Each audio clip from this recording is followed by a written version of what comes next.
Hey there, it's Sean Reddy. It's Thursday, which means we're bringing you the latest edition of the Next Level Denver Metro Market Stats as the story is told by our friends at First American Title for providing this super deep statistical report every single week.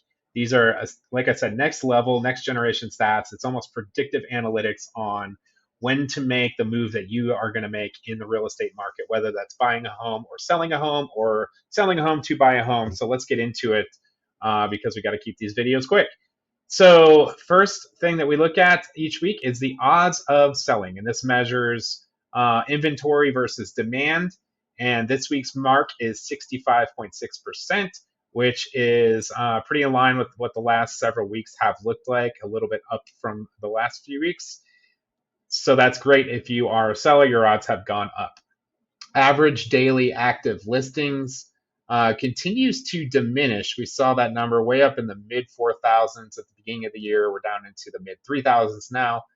New listings did go up. It's the first time over 1,100 new listings in a couple of weeks. So we're seeing more inventory hit the market. Let's see here. We're going to skip over back on market, expired, and withdrawn. And let's look at how many homes went under contract. That number again remains over 1,000 homes in the Denver metro market for the, let's see, the sixth week in a row, is it? Yep, sixth week in a row. Number of closed sales finally crept over 1,000 for the first time actually since October of 2022. So more homes are closing.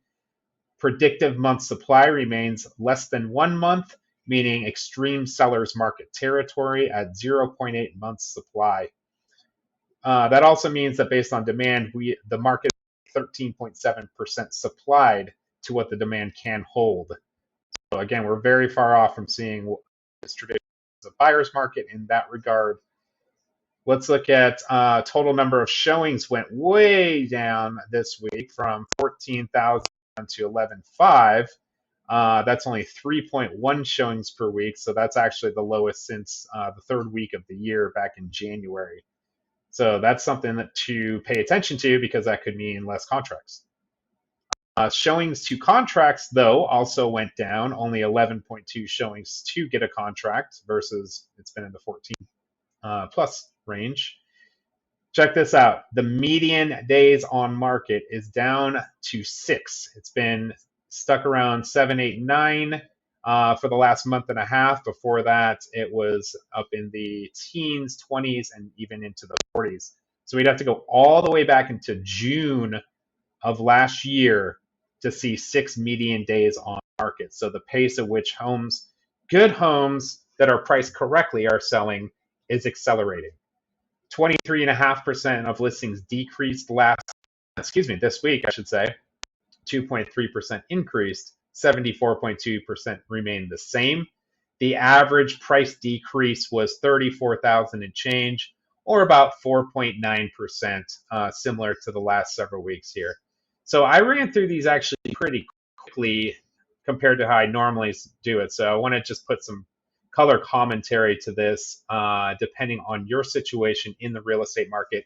I'm assuming if you're watching this video, it's because you do have real estate market plans, and of course, we would love to help you with that. By the way, if you do like these statistical views, these next gen stats, I am Sean the Stats Geek. Make sure you like and subscribe, as we'll continue to bring this stuff to you. So if you are, again, considering selling a home, right now is as good of a time as any since about August, July of last year, based on the numbers. If you're considering buying a home, just know that your inventory options are continuing to be limited, and in many, many markets, the competition is continuing to be fierce. I know that runs contrary to what the mainstream media reports for the overall national market, yet it's different here in Denver Metro. Interest rates have been on the steady decline for the last 30, 45 days. In fact, we're in the low sixes right now on average. So that is definitely fueling the demand right now. If there's any questions that you have, make sure to reach out, put them in the comments, or make sure to direct message us. We're happy to go through it. Otherwise, we'll see you next week. Happy Easter and happy Masters weekend, everyone.